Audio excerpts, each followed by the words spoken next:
إن الحمد لله نحمده ونستعينه ونستغفره ونعوذ بالله من شرور أنفسنا ومن سيئات أعمالنا من يهده الله فلا مضل له ومن يضلله فلا هادي له وأشهد أن لا إله إلا الله وحده لا شريك له وأشهد أن محمدا عبده ورسوله أما بعد فإن خير الحديث كتاب الله وخير الهدي هدي محمد صلى الله عليه وسلم وشر الأمور محدثاتها وكل محدثة بدعة وكل بدعة ضلالة وكل ضلالة في النار. أعوذ بالله السميع العليم من الشيطان الرجيم من همزه ونفخه ونفثه. بسم الله الرحمن الرحيم. رب اشرح لي صدري ويسر لي أمري واحلل عقدة من لساني يفقهوا قولي. بسم الله الرحمن الرحيم. إن الله وملائكته يصلون على النبي يا أيها الذين آمنوا صلوا عليه وسلموا تسليما. اللهم صل على محمد وعلى آل محمد كما صليت على إبراهيم وعلى آل إبراهيم إنك حميد مجيد.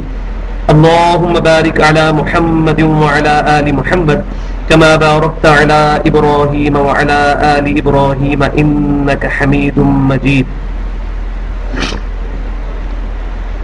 آج انشاءاللہ تعالی اللہ تعالیٰ کا نام لے کر سورہ آل عمران کو شروع کرتے ہیں. تو سورہ آل عمران کے تعارف سے متعلق دو چار باتیں شروع میں عرض کروں گا. میں نے قرآن پاک کے تعارف میں یہ بات ڈیٹیل کے ساتھ عرض کی تھی کہ قرآن پاک کی جو صورتیں ہیں یہ جوڑوں کی شکل میں نازل ہوئی ہیں. تو جو قرآن پاک کی یہ صورت ہے سورۃ البقرہ، جو سورہ فاتحہ جو کہ قرآن پاک کا مقدمہ ہے، اس کے بعد پہلی صورت ہے، اس کا جوڑا جو ہے یہ سورہ آل عمران ہے. اور یہ بات حدیث شریف سے بھی ثابت ہوتی ہے. صحیح مسلم کے اندر حدیث ہے، امام کائنات سید الاولین والآخرین شفیع المذنبین رحمت للعالمین سیدنا و مولانا امام اعظم محمد رسول اللہ صلی اللہ علیہ وآلہ وسلم نے ارشاد فرمایا کہ یہ دو صورتیں سورۃ البقرہ اور سورہ آل عمران یہ الزہراوین ہے، دو چمکدار صورتیں ہیں. تو آپ صلی اللہ علیہ وسلم نے ان دونوں کو جوڑے کی شکل میں ذکر فرمایا. اسی طرح سے سورہ فلق اور سورۃ الناس یہ بھی ایک جوڑے کی شکل میں ہے. سورہ المدثر اور المزمل یہ بھی جوڑے کی شکل میں ہے. تو یہ جوڑے کی شکل میں دو صورتیں ہیں سورۃ البقرہ اور سورہ آل عمران. جس طرح میاں بیوی کا جوڑا ہوتا ہے وہ مل کر ایک خاندان کی تکمیل کرتے ہیں، اسی طریقے سے صورتوں کے جو جوڑے ہیں وہ کسی خاص مقصد کو مل کر مکمل کرتے ہیں. اور وہ مقصد کیا ہے کہ اس امت محمدیہ صلی اللہ علیہ وسلم سے پہلے جو سب سے لاڈلی ترین امت ہے بنی اسرائیل، اس میں دو بڑے گروہ تھے، یہودی جیوز اور دوسرے نصارہ عیسائی کرسچنز. تو یہودیوں کو ایڈریس کیا ہے سورۃ البقرہ نے، ان کی غلطیاں پوائنٹ آؤٹ کر کے اللہ تبارک و تعالیٰ نے مسلمانوں کو یہ تنبیہ کے طور پر ارشاد فرمایا کہ جب امتوں کے اندر بگاڑ پیدا ہوتے ہیں تو اس طرح خرابیاں ان میں آنا شروع ہوتی ہیں. اور وہ ہم نے ڈیٹیل کے ساتھ الحمدللہ 28 لیکچرز کے اندر سورۃ البقرہ مکمل کی. اب اس کا دوسرا رخ یہ ہے کہ جو کرسچنز ہیں، عیسائی ہیں، ان کو دعوت دی جا رہی ہے سورہ آل عمران میں. اور جس طرح سورۃ البقرہ میں ان کو دعوت دی گئی اور ان کی غلطیاں پوائنٹ آؤٹ کی گئیں، اسی طریقے سے سورہ آل عمران میں بھی اللہ تبارک و تعالیٰ کرسچنز کی غلطیوں کو انٹلیکچولی ایڈریس کرے گا اور پھر صحیح عقائد بتائے گا. تو سورہ آل عمران جو ہے اس کی ہم براڈر سینس کے اندر ڈویژن کریں تو دو بڑے حصے بنتے ہیں اس کے. 20 رکوع پر یہ مشتمل ہے سورت. پہلے 10 رکوع جو ہے یہ ٹوٹلی کرسچنز کو ایڈریس کرتے ہیں، اور ان میں سے بھی پہلی جو 32 آیات ہیں سورہ آل عمران کی پہلے نصف میں سے 10 رکوعوں میں سے وہ تمہیدی گفتگو ہے. اس کے بعد 31 آیات میں ڈائریکٹ عیسائیوں کے ساتھ خطاب ہے. اور یہ جو 31 آیات ہے یہ نبی صلی اللہ علیہ وسلم کی وفات سے 1.5 سال پہلے نازل ہوئی 9 ہجری میں، جبکہ نجران کے عیسائی نبی صلی اللہ علیہ وسلم کے ساتھ مجادلہ کرنے کے لیے، ڈیبیٹ کرنے کے لیے آئے. تو اس وقت پروفٹ کو ایجوکیٹ کیا گیا کہ آپ نے ان سے کیسے گفتگو کرنی ہے صلی اللہ علیہ وسلم. اور پھر 36 آیات میں مسلمان، کرسچنز اور جیوز ان کے درمیان جو کامن فیکٹر ہے، یعنی سیدنا ابراہیم علیہ السلام جس کو تورات اور انجیل ابراہم کہتی ہے، ان کے اوپر گفتگو کر کے ان کے ذریعے ان کو دعوت پیش کی گئی ہے. تو یہ نصف اول ہمارا مکمل ہوگا 10 رکوع. اس کے بعد جو اس کا نصف ثانی ہے، دوسرے والا نصف، وہ شروع ہوگا یا ایھا الذین آمنوا اتقوا اللہ حق تقاتہ ولا تموتن الا وانتم مسلمون. اور سورۃ البقرہ کا جو نصف ثانی تھا وہ شروع ہوا تھا یا ایھا الذین آمنوا استعینوا بالصبر والصلاۃ. تو یہ اس میں کامن ہے، وہاں بھی یا ایھا الذین آمنوا سے سورۃ البقرہ کا نصف ثانی شروع ہوا تھا، اور یہاں بھی سورہ آل عمران کا نصف ثانی یا ایھا الذین آمنوا سے شروع ہوگا. اور یہ بھی نسبت جو زوجیت ہے اور ان کے اندر جو ہم آہنگی ہے دونوں صورتوں میں، اس کو واضح کرتی ہے. تو دوسرے نصف کے 10 رکوع میں سے پہلے 2 رکوع مسلمانوں سے خطاب ہے، اس کے بعد مسلسل 6 رکوع غزوہ احد کی لائیو کمنٹری ہے.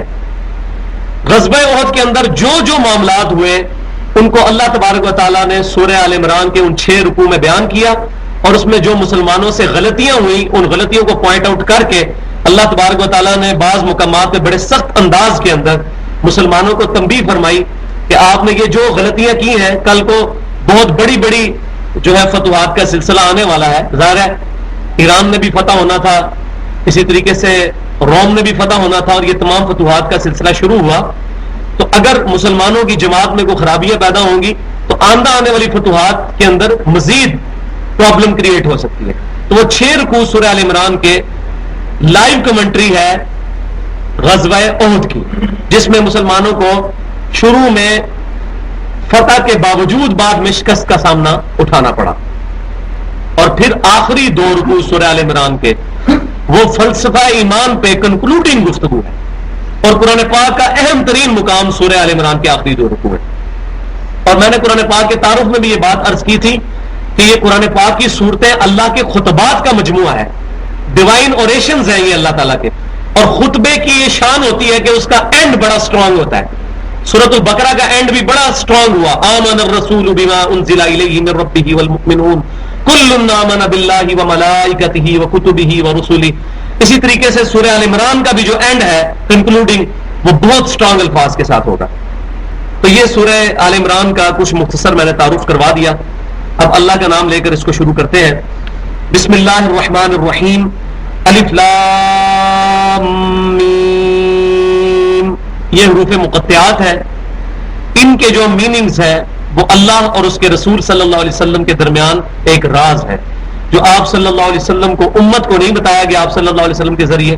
البتہ اس کے کوئی معنی ہے جو اللہ تعالیٰ نے کم از کم ایک شخصیت کو ضرور بتائے ہیں جس کی طرف یہ پیغام آیا، یعنی امام کائنات سید الاولین والآخرین شفیع المذنبین رحمت للعالمین سیدنا و مولانا امام اعظم محمد رسول اللہ صلی اللہ علیہ وسلم.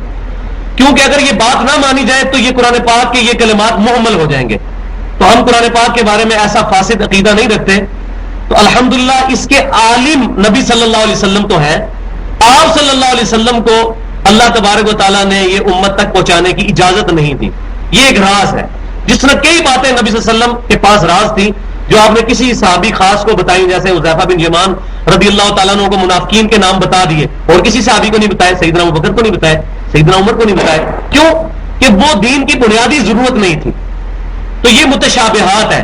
متشابہات کا علم اللہ تعالیٰ اور اس کے رسول کے ساتھ خاص ہے. تو متشابہات اللہ تعالیٰ نے قرآن میں ہماری آزمائش کے لیے رکھے ہیں، اور اس کا ذکر آگے آ جائے گا. اللہ لا الہ الا ہو، اللہ ہی ہے کہ کوئی نہیں معبود مگر وہی. الحی القیوم، وہ خود سے زندہ ہے اور ہر چیز کو تھامے ہوئے ہے. کسی بھی چیز کا وجود اس کی وجہ سے، اس کا وجود اس کی صفات ذاتی ہے، باقی سب کو جو کچھ مل رہا ہے اس کی وجہ سے. کسی کی کوئی چیز ذاتی نہیں ہے، اس کی عطا سے ہے. یہ زمین و آسمان اور اس کے اندر جتنی مخلوقات ہیں ان کا قائم رہنا اللہ کے اس ڈیوائن حکم کی طرف سے ہے جو اللہ تبارک و تعالی کی طرف سے تمام مخلوقات میں انسٹنکٹ کی طور پر، اسی طریقے سے روحانی وجود کے طور پر جاری ہے. کوئی بھی چیز اپنی اصلی حالت میں قائم نہیں رہ سکتی جب تک کہ اللہ تعالیٰ کا امر کن پیچھے موجود نہ ہو. جس کو میں مثال سے سمجھاتا ہوں کہ یہ جو انرجی سیور یا پنکھے لگے ہوئے ہیں ان کی وائنڈنگ بڑی خوبصورت ہو اور ادھر آپ بٹن بھی بہت خوبصورت لگا لیں, لیکن اگر ان کے اندر کرنٹ ہی موجود نہیں ہے, اس بٹن کے ذریعے کبھی بھی یہ پنکھا یا لائٹس آن نہیں ہو سکتی. اسی طریقے سے اللہ تعالیٰ نے فرشتوں کی ڈیوٹیاں ضرور لگائی ہیں. فرشتوں کی مثال ان سوئچ کی سی ہے, لیکن فرشتوں کی وجہ سے کچھ نہیں ہوتا. اصل میں وہ کرنٹ ہے جو اللہ تعالیٰ کا امر کن ہے, کن فیکون. جب وہ حکم فرماتا ہے ہو جا تو ہو جا. باقی اللہ تعالیٰ نے ہماری آزمائش کے لیے دنیا کے معاملات کو اسباب کے ساتھ جوڑا ہوا ہے, لیکن ہماری نظر مسبب الاسباب پہ ہونی چاہیے. اسباب کی نفی نہیں ہے, اسباب کے ساتھ ہی سب کچھ چل رہا ہے, لیکن اسباب کے پیچھے اللہ کا حکم ہے.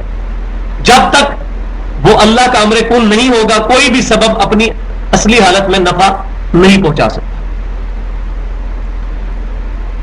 الحی ہے القیوم, نزل علیک الکتاب بالحق, اس نے نازل فرمائی ہے اے محبوب صلی اللہ علیہ وسلم آپ پر یہ کتاب حق کے ساتھ. حق کی اپروپریٹ ٹرانسلیشن ہے پرپسفل, با مقصد, کسی مقصد کے ساتھ. جیسے سورہ بنی اسرائیل میں بھی آتا ہے وَبِالْحَقِّ أَنزَلْنَاهُ وَبِالْحَقِّ نَزَلَ, ہم نے اس قرآن کو حق کے ساتھ نازل کیا اور یہ حق کے ساتھ نازل ہوا.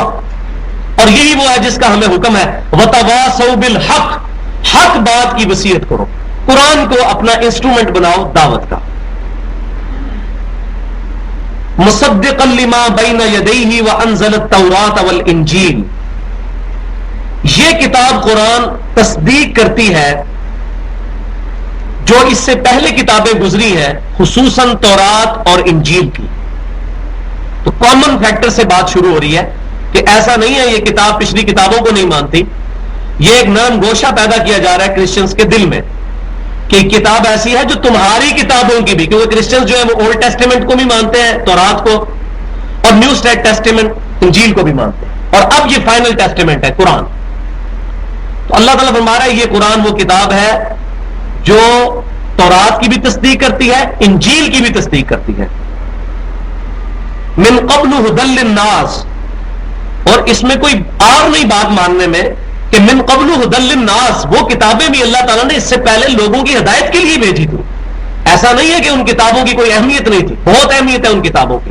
ایون آج بھی ہے, آج بھی ہمیں کتنی باتیں ایسی ہیں جو قرآن پاک میں موجود نہیں, ان کے لیے ہمیں تورات اور انجیل کی طرف جانا پڑتا ہے تاریخی حوالوں کے اعتبار سے. ایز فار ایز عقائد اور کنسرن قرآن پاک کسی کا محتاج نہیں ہے, نہ حدیث کا محتاج ہے نہ تورات اور انجیل کا. عقائد میں قرآن ایک مکمل کتاب ہے. ہاں جہاں فقہی مسائل کی بات ہوتی ہے یا عبادات کے طریقے کی بات ہوتی ہے تو اس میں ہمیں حدیث کی طرف جانا پڑتا ہے, کیونکہ وہ قرآن پاک کا مرکزی ٹاپک نہیں ہے. قرآن کا مرکزی ٹاپک عقیدہ ہدایت انسانی ہے, اور جہاں انبیاء کرام کی ترتیب اور ان کی جغرافیہ کی ڈیٹیلز اور ہسٹری کی ڈیٹیلز کے لیے ہمیں تورات کی طرف جانا پڑتا ہے. تو جو تورات اور انجیل کی چیزیں قرآن سے نہیں ٹکراتی وہ ہمارے لیے آج بھی حجت ہے. اس سے پہلے لوگوں کی ہدایت کے لیے ہم نے نازل فرمائی یہ کتابیں. وَأَنزَلَ الْفُرْقَانَ, اور اب یہ نازل کر دیا ہے الفرقان, حق اور باطل میں تمیز کرنے والی کتاب. اب ہم نے تمام کتابوں کو اس کتاب پر پیش کرنا ہے. اگر وہ اس کے ساتھ میچ کھاتی ہیں, وہ تعلیمات الفرقان کے ساتھ میچ کرتی ہیں تو ایکسیپٹیبل, ادروائز ایکسیپٹیبل نہیں ہے. تو یہ الفرقان ہے, حق اور باطل میں تمیز کرنے والی کتاب. اور یہی لفظ امام کائنات صلی اللہ علیہ وسلم کے بارے میں بھی صحیح بخاری میں موجود ہے, محمد فرق بین الناس, محمد صلی اللہ علیہ وسلم لوگوں میں حق اور باطل میں فرق ہے. یہ کتاب بھی فرق اور آپ صلی اللہ علیہ وسلم کی شخصیت بھی فرق, کیونکہ آپ صلی اللہ علیہ وسلم اسی کتاب کے معلم بنا کر بھیجے گئے. ہم نبی صلی اللہ علیہ وسلم کے معلم ہیں اور آپ صلی اللہ علیہ وسلم ہمارے معلم ہیں. وہ سکھانے والے ہیں اور ہم سیکھنے والے ہیں. تو آپ صلی اللہ علیہ وسلم محمد فرق بین الناس, قد جاءکم من اللہ نور و کتاب مبین, بے شک اللہ تعالی کی طرف سے تمہارے پاس آ گیا نور. کون؟ امام کائنات صلی اللہ علیہ وسلم. اور یہ امام طبری رحمۃ اللہ علیہ کی جو تفسیر ابن جریر ہے اس میں صحیح سند کے ساتھ موجود ہے کہ تابعین یہ کہا کرتے تھے کہ یہاں نور سے مراد نبی صلی اللہ علیہ وسلم ہے. لہذا یہ جو لوگ نور من نور اللہ کے عقیدے کو غلط کہنے کے لیے اس بات کو غلط کہتے ہیں تو وہ غلطی پر ہے. یہ آج نئی بات لے جائیں آپ, کیونکہ ہم فرقے سے ہٹ کے بات کرتے ہیں تو حق بات کریں گے. یہ سلف کا اس پر اتفاق تھا کہ یہاں نور سے مراد نبی صلی اللہ علیہ وسلم ہے. قد جاءکم من اللہ نور و کتاب مبین, نور نبی صلی اللہ علیہ وسلم ہے اور کتاب قرآن پاک. نور من نور اللہ نہیں ہے. کیوں؟ قرآن پاک میں نفی آئی ہے, لم یلد ولم یولد, نہ اللہ میں سے کوئی نہ اللہ کسی میں سے نکلا نہ اللہ میں سے کوئی نکلا. جہاں تک نبی صلی اللہ علیہ وسلم کا معاملہ نور ہونے کا, تو بعض واقعی آپ نور ہے, آپ کی احادیث نور ہے, قرآن نور ہے, صحابہ اکرام کے اقوال نور ہے, تابعین تبع تابعین کے اقوال بھی ہمارے لیے نور ہے. نور ہے ہدایت جس سے ہم روشنی حاصل کرتے ہیں. تو قد جاءکم من اللہ نور و کتاب مبین, نبی صلی اللہ علیہ وسلم اللہ کی طرف سے نور بن کر آئے ہیں, اور اس کی ڈیٹیل پھر سورہ احزاب میں کھلے گی. یا ایھا النبی انا ارسلناک شاہدا ومبشرا ونذیرا وداعیا الی اللہ باذنہ وسراجا منیرا. آپ نور نہیں صرف ایسے سورج ہے, ایسا نور ہے جو لوگوں کو بھی چمکا دیتا ہے. یہاں تو واضح آ گیا نا اس کی کیا تعویل ہوگی, سراج منیرا. تو نور کے لفظ سے الرجی نہیں ہو جانا چاہیے کسی کو کہ نبی صلی اللہ علیہ وسلم کے لیے نور کا لفظ استعمال کر لیا. نور ہے, نور ہدایت الحمدللہ. اور نور ہدایت ایسے سراج منیرا, ایسے نور جس نے سب کو چمکا دیا. آپ صلی اللہ علیہ وسلم نے گمراہی کے اندھیروں سے نکال کے ہمیں ہدایت کی روشنی کی طرف گائیڈ لائنز عطا فرمائی. یتلو علیہم آیاتہ ویزکیہم ویعلمہم الکتاب والحکمہ وان کانوا من قبل لفی ضلال مبین. نبی صلی اللہ علیہ وسلم اللہ کی آیات پڑھ کے تم پر تلاوت کرتے ہیں, تمہارے دلوں کا تزکیہ کرتے ہیں, تمہیں کتاب اور حکمت سکھاتے ہیں. اس سے پہلے تم گمراہ تھے, اے ابوبکر تم گمراہ تھے, اے عمر تم گمراہ تھے, اے عثمان و علی آپ گمراہ تھے. آپ کو نبی صلی اللہ علیہ وسلم نے گمراہی کے اندھیروں سے نکال کر ہدایت کی روشنی کی طرف رہنمائی کی اس قرآن کے ذریعے. تو یہ میں نے تھوڑا سا اس میں بہتر سمجھا کہ یہ بد عقیدگی بھی آج کل معاشرے میں دو پینڈولم کی ایکسٹریمز چل رہی ہیں. ایک نور من نور اللہ کا عقیدہ جو شرک کے اوپر مبنی ہے, اور دوسری طرف اس کے رد کرتے ہوئے وہ نور کے عقیدے کا ہی بالکل رد کر دیتے ہیں کہ نور کہنے میں ان کو کوئی فیل ہوتی ہے, ایسے کوئی الرجی, تو ایسی فیل نہیں ہونی چاہیے. بات کو صحیح طریقے سے ایڈریس کرنا چاہیے. ان الذین کفروا بآیات اللہ, جو لوگ بے شک انکار کرتے ہیں اللہ کی آیات کے ساتھ, کفر کرتے ہیں جو لوگ, لہم عذاب شدید, ان کے لیے سخت ترین عذاب ہے. یعنی اس کتاب کو عام کتاب نہ سمجھنا کہ اس کو پڑھا نہ پڑھا برابر ہے, مانا نہ مانا برابر ہے جس طرح باقی کتابیں ہیں. نہیں, وَأَنزَلَ الْفُرْقَانَ, اب نازل کر دی ہے ہم نے حق اور باطل میں فرق کرنے والی کتاب الفرقان. ان الذین کفروا بآیات اللہ, اب جو لوگ بے شک ان آیات کا انکار کریں گے, لہم عذاب شدید, ان کے لیے شدید ترین عذاب ہے. واللہ عزیز ذو انتقام, اور اللہ تعالی غالب ہے اور انتقام لینے والا ہے. والعیاذ باللہ تعالی. ومن اظلم ممن ذکر آیات ربہ ثم اعرض عنها انا من المجرمین منتقمون. بے شک اس سے بڑھ کر ظالم شخص کون ہوگا جس کو اس کے رب کی آیات کے ساتھ تبلیغ کی جائے اور وہ اعراض کرے. انا من المجرمین منتقمون, ایسے مجرموں سے ہم انتقام لے کر چھوڑیں گے. تو یہاں بھی اللہ تعالیٰ فرما رہا ہے اس کتاب کو عام کتاب نہ سمجھنا کہ نہ پڑھا تو خیر, قرآن کی تعلیم نہ بھی حاصل کی تو خیر. ان اللہ لا یخفی علیہ شیء فی الارض ولا فی السماء, بے شک اللہ تعالیٰ پر کوئی چیز بھی پوشیدہ نہیں ہے, نہ زمین میں اور نہ آسمان میں. اللہ تعالیٰ کو ہر چیز کا علم ہے, زمین و آسمان کی ہر چیز اپنی ٹائنیس ڈیٹیل تک اللہ تعالیٰ کے ڈیوائن وزڈم میں موجود ہے. اور ایسا کامل علم ہے کہ اللہ تعالیٰ نے لوح محفوظ میں یہ پہلی باتیں لکھ لی ہوئی ہیں, وہ آگے جا کے ڈیٹیل آئے گی.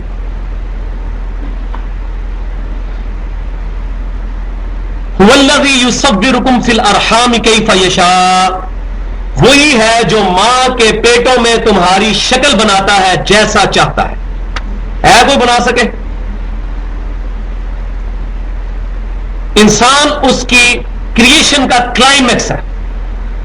زمین و آسمان کی ساری مخلوقات مل کے، انسان تو بڑی دور کی بات ہے، ایک انڈا توڑ کے اس کا لیسدار مادہ پلیٹ میں رکھ دے، اور سارے انٹلیکچوئلز اور سائنٹسٹ کو ہم دعوت دیتے ہیں کہ اس لیسدار مادے میں سے چوزا تو بڑی دور کی بات، چوزے کی چونچ بنا کے بتا دیں. اور روزانہ اربوں خربوں انڈوں میں سے چوزے، کبوتروں کے چوزے، مرغیوں کے چوزے، چیلوں کے چوزے، کبوں کے چوزے، یہ تمام چیزیں نکل رہی ہیں. تو کیا خود بخود ہو رہی ہیں؟ یہ جو کام کرنے سے نہیں ہو سکتا وہ بھائیوں خود بخود نہیں ہو سکتا. یہ بات سمجھ لیں. تو زمین و آسمان کی ہر چیز اللہ کے علم میں، یہاں تک کہ میں ماں کے پیٹ میں بھی اللہ تعالیٰ شکل انسان کی بناتا ہے جیسا وہ چاہتا ہے. اور یہیں سے اصل میں اب تمہیدی گفتگو شروع ہو گئی ہے. حضرت عیسیٰ علیہ السلام کے بارے میں ڈیوینٹی کلیم کی تھی کرسچنز نے کہ حضرت عیسیٰ علیہ السلام جو ہے نعوذ باللہ بیگوٹن سن آف گاڈ ہیں، اللہ کے صلبی بیٹے ہیں. تو اللہ تبارک و تعالیٰ یہیں سے اس کا رد کرنا شروع کر رہا ہے کہ کوئی حضرت عیسیٰ علیہ السلام کی پیدائش اگر بغیر باپ کے ہوئی تو ماں تو تھی نا ان کی، ماں کے پیٹ میں ان کی شکل تو بنی نا، 9 مہینے تو ماں کے پیٹ میں گزارے نا. تو کس نے ان کو رکھا؟ اس اللہ نے. اور یہ روح اللہ کا جو عقیدہ ہے جو سورہ نساء میں بھی آگے جا کر آئے گا، اس کی غلط انٹرپریٹیشن کر لی تھی کرسچنز نے. عیسیٰ روح اللہ، وہ کہتے تھے اللہ میں سے نکلے. تو روح اللہ تو بات ٹھیک ہے،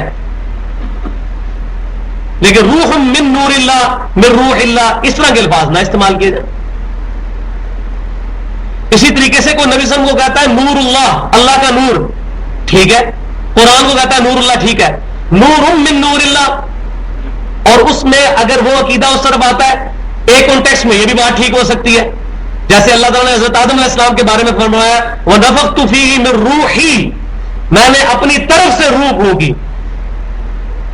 تو الفاظ سے الرجک نہیں ہو جانا چاہیے، اصل چیز عقیدہ ہے. انما الاعمال بالنیات، عقیدے کو دیکھنا ہے کہ پیچھے عقیدہ کیا ہے.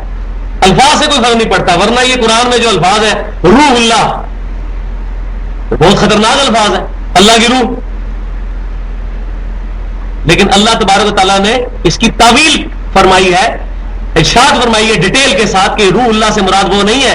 روح اللہ سے مراد ہے اللہ کی طرف سے خاص روح، اللہ کی مخلوق. وہی ہے جو ماں کے پیٹوں میں جیسا چاہتا ہے تمہاری شکل بناتا ہے. لا الہ الا هو العزیز الحکیم.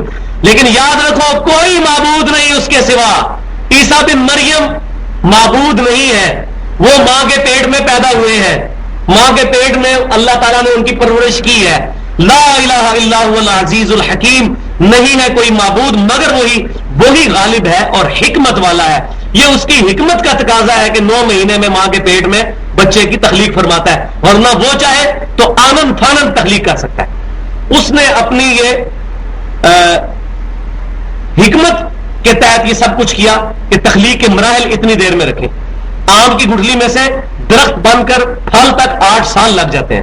اللہ چاہتا تو ایک دن میں ہم بوتے اور وہ سب کچھ ہو جاتا. کئی فصلیں ہیں جن کو 6 مہینے لگتے ہیں، اور کئی ایسی سبزیاں جو ہفتے میں تیار ہو جاتی ہیں. اب ماں کے پیٹ میں انسان کا بچہ 9 مہینے تک رہتا ہے، ہاتھی کے پیٹ میں ہاتھی کا بچہ 22 مہینے تک رہتا ہے، اور خرگوش کے پیٹ میں 1 مہینہ بھی نہیں رہتا. اور بیکٹیریاز کی بات کریں تو مائکرو سیکنڈز بھی نہیں لگتے، بیکٹیریاز میں سے بنتے چلے جاتے ہیں، سیکنڈز کی بھی بات نہیں ہے. یہ اللہ تعالیٰ کی حکمت ہے کہ وہ جیسے بھی چاہتا ہے. اس کی وجہ سے یہ نہیں ہو جاتا کسی کے لیے ڈیوینٹی کلیم کر لی جائے کہ وہ اللہ کا بیٹا یا وہ اللہ ہے. لقد کفر الذین قالوا ان اللہ هو المسیح ابن مریم، وہ لوگ بے شک کافر ہوئے جنہوں نے کہا عیسیٰ بن مریم اللہ کے بیٹے ہیں یا اللہ ہی ہے. عیسیٰ علیہ السلام کے بارے میں ایسا عقیدہ نہیں رکھنا. اور یہاں میں ایک ضمن بات عرض کر دوں، عیسیٰ علیہ السلام کی یہ تعلیمات نہیں تھی، یہ ٹیمپرڈ فارم میں یہ باتیں عیسائیوں تک پہنچی ہیں. عیسیٰ علیہ السلام کی اللہ نے صفائی قرآن میں پیش کی ہے. لقد کفر الذین قالوا ان اللہ هو المسیح ابن مریم، بے شک وہ لوگ کافر ہیں جو کہتے ہیں عیسیٰ بن مریم اللہ ہی ہے. وقال المسیح، جبکہ عیسیٰ علیہ السلام نے یہ کہا تھا یا بنی اسرائیل، اے اسرائیل علیہ السلام کی اولاد، اے یعقوب علیہ السلام کی اولاد، اعبدوا اللہ ربی و ربکم، اس رب کی عبادت کرو جو مجھ عیسیٰ کا بھی رب ہے اور تمہارا بھی رب ہے. انہ من یشرک باللہ فقد حرم اللہ علیہ الجنہ، بے شک جو کوئی اللہ کے ساتھ شرک کرے گا اللہ نے اس پہ جنت حرام کر دی ہے. ومأواہ النار وما للظالمین من انصار، اس کا ٹھکانہ دوزخ ہے، وہاں اس کا کوئی مددگار نہیں ہوگا. عیسیٰ علیہ السلام بری ہیں اس فاسد عقیدے سے. اب قرآن پاک کی اہم ترین آیت آ رہی ہے، اور میں سمجھتا ہوں قرآن پاک میں یہ جو آیت ہے، اگر قرآن کے اسٹوڈنٹ کو یہ آیت نہیں پتا تو وہ قرآن پاک کی آیات کو غلط طرف بھی لے کر جا سکتا ہے. یہ سب سے اہم ترین آیت ہے قرآن پاک کو سمجھنے کے اعتبار سے، اور یہ ٹاپک صرف یہاں پر ہی ایڈریس ہو رہا ہے. اور میں نے قرآن پاک کے تعارف میں جو 1.5-2 گھنٹے کی گفتگو کی تھی، اس میں اپنی گفتگو کا کافی اچھا خاصا حصہ اس کے اوپر میں نے لگایا تھا. آیت نمبر 7 سورہ آل عمران، یہ امپورٹنٹ ترین آیت ہے قرآن کو سمجھنے کے اعتبار سے. قرآن کا اسلوب، ابھی بھی مغرب سے عشاء کے درمیان میرے پاس ایک بھائی آئے ہوئے تھے، وہ بڑے کنفیوز تھے قرآن پاک سے کچھ آیات سے وہ غلط مفہوم لے رہے تھے، تو میں نے ان کو یہ آیت بتائی کہ آپ اس بات کو سمجھیں. عذاب قبر کے وہ منکر تھے، تو پھر میں نے ان کو دلائل دیے قرآن پاک سے، بڑی ڈیٹیل کے ساتھ ان کے ساتھ گفتگو ہوئی. وہ کہنے لگے جی قرآن میں آیا کہ 2 زندگیاں اور 2 موتیں ہیں، تو قبر میں پھر زندگی مل گئی تو یہ قرآن کی انکار ہے. تو میں نے کہا قرآن پاک میں تو ہزاروں زندگیاں ہزاروں موتوں کا ذکر ہے. سورہ الزمر میں، سورہ الانعام کے اندر آتا ہے جب تم رات کو سوتے ہو اللہ تمہاری روح قبض کر لیتا ہے. جس کو موت دینی ہوتی ہے اپنی روح، اس کی روح اپنے پاس رکھتا ہے، اور جس کو زندگی دینی ہوتی ہے روح واپس ڈال دیتا ہے، پھر تمہیں صبح زندہ کرتا ہے. تو روزانہ مرتے اور ہم جیتے ہیں. کہتا نہیں جی یہ زندگی اور ہے. تو میں نے کہا ہاں قبر کی زندگی بھی اور ہے. اگر یہ آیت قرآن کی تمہاری اس آیت سے نہیں ٹکرا رہی تو بخاری مسلم کی حدیثیں عذاب قبر والی بھی قرآن سے نہیں ٹکراتی. تو پھر میں نے اس کو یہ بات بتائی کہ یہ متشابہات ہیں، ان کے پیچھے مت پڑو. ہمارا صرف عقیدہ ہے. انسان کے ساتھ فرشتے لگے ہوئے ہیں، ہمیں کبھی نظر نہیں آئے، لیکن ہمارا عقیدہ لگے ہوئے ہیں، کیونکہ یہ frame of reference he different ہے. ہم اس فریم آف ریفرنس کو نہیں سمجھ سکتے. جس طریقے سے الیکٹرو میگنیٹک ویوز جو نکلتی ہے اس موبائل سے، ہم ڈیٹیکٹ نہیں کر سکتے، اس کو موبائل کر لیتا ہے. ہمارے فریم آف ریفرنس سے یہ چیزیں باہر ہیں. ہم تھوڑی دور نہیں دیکھ سکتے، عقاب 2 کلومیٹر دور سے دیکھ لیتا ہے. ہاتھی 40 کلومیٹر دور کی آواز بھی سن لیتا ہے. پاؤں سے کمیونیکیشن کرتے ہیں. ایک ہاتھی زمین پہ جب پاؤں مارتا ہے نا، اس سے جو ویوز پیدا ہوتی ہیں نا، دوسرے ہاتھی 40 کلومیٹر دور سن لیتے ہیں. یہ نیشنل جغرافی کا میں ڈیٹا بتا رہا ہوں آپ کو. ہم نہیں سن سکتے، وہ frame of reference he different ہے. اسی طریقے سے فرشتوں کا معاملہ، قبر کا معاملہ اور روح کا معاملہ، یہ تمام متشابہات ہیں، اور اسی کا ذکر اب یہاں پر آنے لگا ہے. هو الذی انزل علیک الکتاب، وہی ہے اللہ جس نے نازل کی ہے محبوب صلی اللہ علیہ وسلم آپ پر یہ کتاب.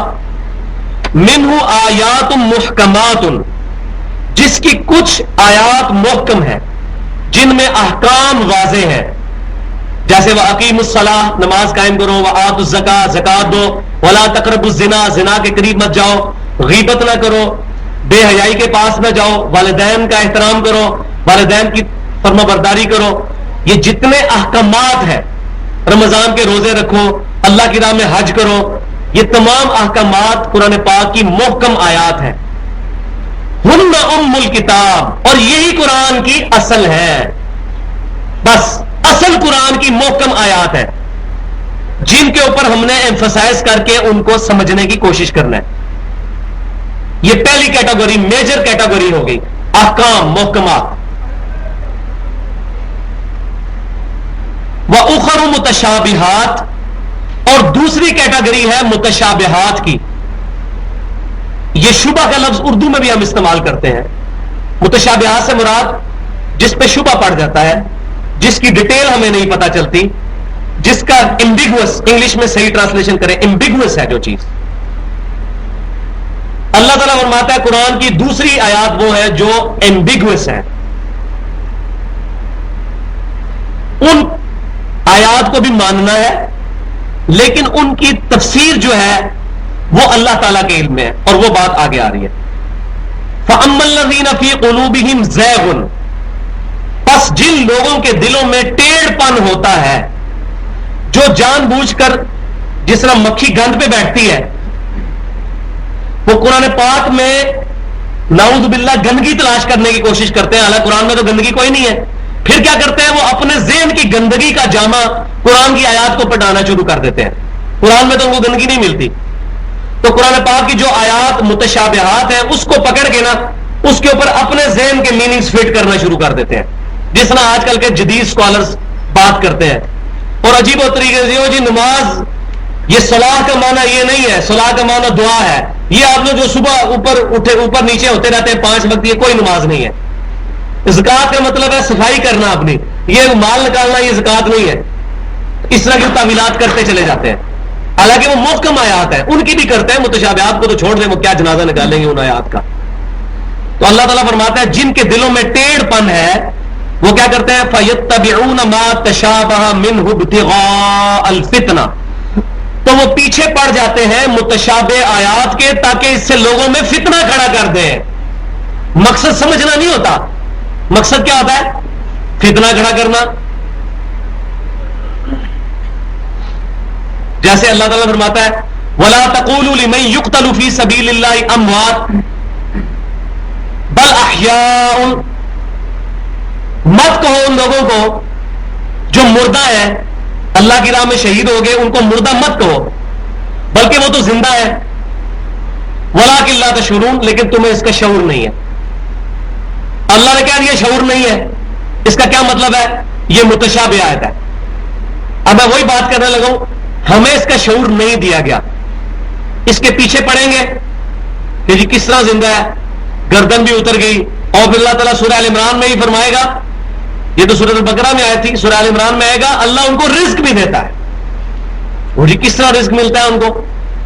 اب یہ متشابہات ہے، اس کے پیچھے نہیں پڑنا، ایمان رکھنا ہے بس۔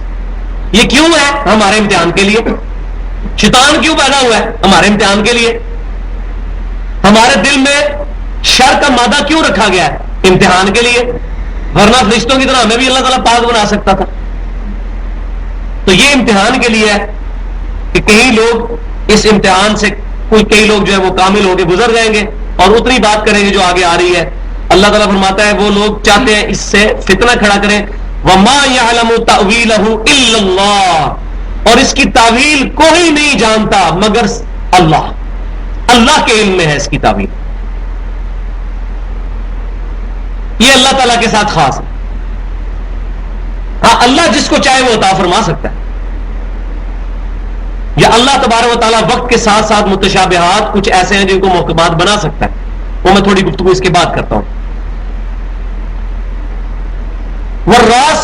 وَالرَّاسِخُونَ فِي الْعِلْمِ، اور جو علم میں پختہ لوگ ہیں وہ کیا کہتے ہیں؟ یقولون آمنا بہ، وہ کہتے ہیں ہم اس پر ایمان لاتے ہیں، کل من عند ربنا، یہ تمام باتیں ہمارے رب کی طرف سے ہی ہیں، ہم ان پر ایمان لاتے ہیں، چاہے ہمیں مطلب سمجھ آئے یا نہ آئے، متشابہات کے اوپر ہم ایمان لاتے ہیں۔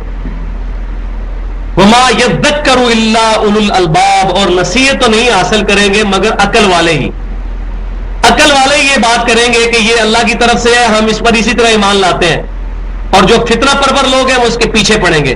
بخاری اور مسلم کی متفق علیہ حدیث ہے، جب تم دیکھو کہ کوئی لوگ متشابہات کے پیچھے لگے ہوئے ہیں تو گواہی دو کہ یہی لوگ ہیں جن کے بارے میں قرآن میں آئے گا یہ فتنہ پرور لوگ ہیں۔ اور آج یہی معاملہ ہے برزخی حیات کا، حیات النبی صلی اللہ علیہ وسلم کا مسئلہ ٹوٹلی برزخی ہے، اس کی ڈیٹیل ہمیں نہیں پتا سوائے اس کے جو ہمیں حدیثوں میں آئی۔ نبی صلی اللہ علیہ وسلم اپنی قبر مبارک میں برزخی حیات کے ساتھ زندہ ہے، اس پہ پوری امت کا اتفاق ہے۔ آپ کا جسم مبارک مدینہ شریف کی قبر میں ہے، آپ کی روح مبارک جنت الفردوس میں ہے، لیکن متشابہات کے پیچھے لگنے والوں کی تسلی نہیں ہوتی، وہ کہتے ہیں نبی صلی اللہ علیہ وسلم قبر میں اسی طرح زندہ ہیں جس طرح ہم باہر زندہ ہیں۔ بعض لوگوں نے یہاں تک یہ بات لکھی کہ نبیوں کی بیویاں بھی قبروں میں پیش کی جاتی ہیں، وہ ان کے ساتھ صحبت بھی کرتے ہیں، نعوذ باللہ شباشی بھی کرتے ہیں۔ اور بعض نے لکھا کہ ہم قبروں میں دنیاوی زندگی کے قائل ہیں، انبیاء کی، نعوذ باللہ۔ اب متشابہات کے پیچھے لگے، کتنا نقصان ہوا، بد عقیدگی پھیلی۔ تو حیات النبی کا عقیدہ بھی متشابہات میں سے، اسی طریقے سے اللہ تعالیٰ کی صفات، اللہ کا عرش پر مستوی ہونا، بس یہ ہمیں علم ہے، اس کی کیفیت نہیں پتا، یہ متشابہات ہے. اللہ کی کرسی، اس پر ایمان رکھتے ہیں، متشابہات ہیں. اللہ کی جتنی صفات ہیں ہم جہمیہ کی طرح نہ تو ان کی غلط تعویل کرتے ہیں اور معتزلہ کی طرح ان کا انکار بھی نہیں کرتے. اہل سنت کا یہ عقیدہ ہے کہ ہم تمام چیزوں کو الحمدللہ مانتے ہیں، ان پر ایمان رکھتے ہیں، ان کی تعویل اللہ کے سپرد کرتے ہیں، ہمیں اس کی ڈیٹیل نہیں پتا. لیکن یہ بات بھی یاد رکھیے کہ متشابہات کی بھی دو اقسام ہیں. ایک متشابہہ کی وہ قسم ہے جس کا تعلق سائنٹیفک فیکٹ کے ساتھ ہے. وہ وقت کے ساتھ ساتھ اللہ تعالیٰ انسان کے علم میں جب اضافہ کرے گا کھلتی چلی جائیں گی. اللہ تعالیٰ نے انسان کو دو علوم دیے ہیں جو سورۃ البقرہ کے 30 رکوع میں آئے ہیں. پہلا کیا ہے؟ وَعَلَّمَ آدَمَ الْأَسْمَاءَ كُلَّهَا، ہم نے آدم علیہ السلام کو ہر چیز کا نام سکھا دیے تھے. یہ ایکوائرڈ نالج ہے، سائنٹیفک فیکٹس کا نالج جو آدم علیہ السلام کو پوٹینشلی ان کے عقل میں رکھ دیا گیا، اور وقت گزرنے کے ساتھ ساتھ وہ عقل ترقی کرتے کرتے آج اس حد تک پہنچ چکی ہے کہ انسانوں نے ایسے پرندے بنا لیے ہیں جو 550 مسافروں کو لے کے بھی ہوا میں اڑتے ہیں. یہ اسی عقل کی بلوغت ہے، اسی ایکوائرڈ نالج کی. اور دوسرا ریویلڈ نالج ہے، قرآن اور سنت کا، وحی کا علم. وہ بھی قرآن میں سورۃ البقرہ کے 30 رکوع کے اینڈ میں ہے. فَإِمَّا يَأْتِيَنَّكُم مِّنِّي هُدًى، اے آدم علیہ السلام اور ان کی اولاد اب اتر جاؤ تم زمین پر. اب جب کبھی بھی تمہارے پاس میری طرف سے کوئی ہدایت کی بات آئے گی، فَمَن تَبِعَ هُدَايَا فَلَا خَوْفٌ عَلَيْهِمْ وَلَا هُمْ يَحْزَنُونَ، تو جو کوئی بھی اس ہدایت کی پیروی کریں گے، اس کتاب کی پیروی کریں گے، نہ ان کو کوئی خوف ہوگا نہ کوئی غم. تو یہ دو علوم تو جو ایکوائرڈ نالج سے ریلیٹڈ ہے متشابہات، وہ الحمدللہ سائنٹیفک فیکٹس کے ساتھ ساتھ کھلتی جا رہی ہیں. جیسے ماں کے پیٹ میں بچے بننے کی سٹیجز پہلے نہیں پتا تھی ڈیٹیل کے ساتھ کیسے ہیں، اب الیکٹرانک مائکروسکوپ سے ایمبریولوجسٹ ہیں، انہوں نے یہ ساری چیزیں دیکھی ہیں، ان کو ڈیٹیل کے ساتھ بیان کیا ہے. زمین، سورج، چاند، ستارے، ہر چیز حرکت میں ہے، کسی نے نہیں تھا پہلے دیکھا ہوا. اب ہم نے سائنٹیفک فیکٹس کے ذریعے ان کی حرکت معلوم کر کے ان کی فریکوینسیز بھی معلوم کر لی ہیں. اور یہی وہ چیز ہے جس کو اللہ تعالیٰ نے سورہ حمیم سجدہ کے اینڈ پہ فرمایا، سنریہم آیاتنا فی الآفاق وفی انفسہم حتی یتبین لہم انہ الحق. ان قریب زمین و آسمان میں اور ان کی اپنی جانوں میں ہم ان کو ایسی نشانیاں دکھائیں گے، یہ لوگ چیخ اٹھیں گے قرآن اللہ کا کلام ہے. یہی وجہ ہے کہ آج غیر مسلم تیزی سے مسلمان ہو رہے ہیں قرآن پاک کے سائنٹیفک فیکٹس کی وجہ سے، کہ قرآن پاک میں آج سے 1400 سال پہلے وہ سائنٹیفک فیکٹس ٹینیز ڈیٹیل تک بیان ہوئے ہیں جو کہ 20ویں صدی کی لیٹسٹ سائنٹیفک ریسرچ کے بعد پاسبل ہوا ہے ان کو سمجھنا. اور یہ اللہ تعالیٰ کا وعدہ. 11 ستمبر 2001 کے بعد 9 مہینے میں 34,000 امریکنز قرآن پاک کا ترجمہ انگریزی میں پڑھ کے مسلمان ہوئے ہیں. مولوی کی تقریر سن کے نہیں، قرآن کا ترجمہ انگریزی میں پڑھ کے. جو پاکستان کا مولوی کہتا ہے قرآن ڈائریکٹ نہ پڑھو گمراہ ہو جاؤ گے، اور وہ غیر مسلم کو ہدایت مل رہی ہے. بخاری مسلم کی حدیث ہے متفق علیہ، فضائل قرآن کے چیپٹر میں، تمام نبیوں پر ایمان لانے والے لوگوں کی تعداد ڈیپینڈ کرتی ہے اس نبی کو دیے گئے معجزے پر. میرا معجزہ قرآن سب سے بڑا ہے، میں اللہ سے امید کرتا ہوں سب سے زیادہ امتی جنت میں جانے والے قیامت والے دن میرے ہوں گے، کیونکہ میرا معجزہ سب سے بڑا ہے. اور وہ ہمیں نظر آ رہا ہے. 34,000 امریکن 9 مہینے میں، پلین ٹروتھ میگزین ہے امریکہ کا، ان کے فگرز ہیں، قرآن کا ترجمہ پڑھ کے مسلمان ہوئے ہیں. اور پاکستان کے مولوی کو یہ بات سمجھ نہیں آ رہی، اس کو نہ قرآن خود سمجھ آتا ہے نہ کسی کو سمجھنے دیتا ہے وہ. تو جو متشابہات سائنٹیفک فیکٹس کے ریلیٹڈ ہیں وہ وقت کے ساتھ کھلیں گی، اور وہ اگر سائنٹیفک فیکٹ سے کوئی باتیں پتہ چلتی ہیں تو ٹھیک ہے. البتہ جن متشابہات کا تعلق پیورلی دینی احکامات کے ساتھ ہے، اللہ کی صفات کے ساتھ ہے، برزخ کے ساتھ ہے، وہ کبھی بھی سائنٹیفک فیکٹس کے ذریعے پتہ نہیں چل سکتی، کیونکہ وہ ہماری ڈومین سے ہی باہر ہے. وہ بات فرشتہ کبھی سائنس نہیں دیکھ سکے گی، یہ ڈیفینیٹ ہے، یہ غیبی چیز ہے. عذاب قبر نہیں دیکھ سکے گی، یہ ڈیفینیٹ چیز ہے. یہ اللہ تعالیٰ نے ایک پردہ رکھا ہے. کیوں؟ یہ پردہ اٹھ جائے تو امتحان ختم. ان الذین یخشون ربهم بالغیب لہم مغفرۃ واجر کبیر. بے شک جو لوگ اپنے رب سے بغیر دیکھے ہوئے ڈرتے ہیں ان کے لیے مغفرت اور اجر عظیم ہے. تو یہ غیب پر ایمان رکھنا ہی اصل میں ایمان ہے. تو جو فزیکل فینومیناز کے ذریعے چیزیں سائنٹیفک فیکٹ سے پتہ چل رہی ہیں وہ متشابہات محکمات میں بدلتے جا رہے ہیں. البتہ جو دوسرے متشابہات ہیں وہ متشابہ ہی رہیں گے.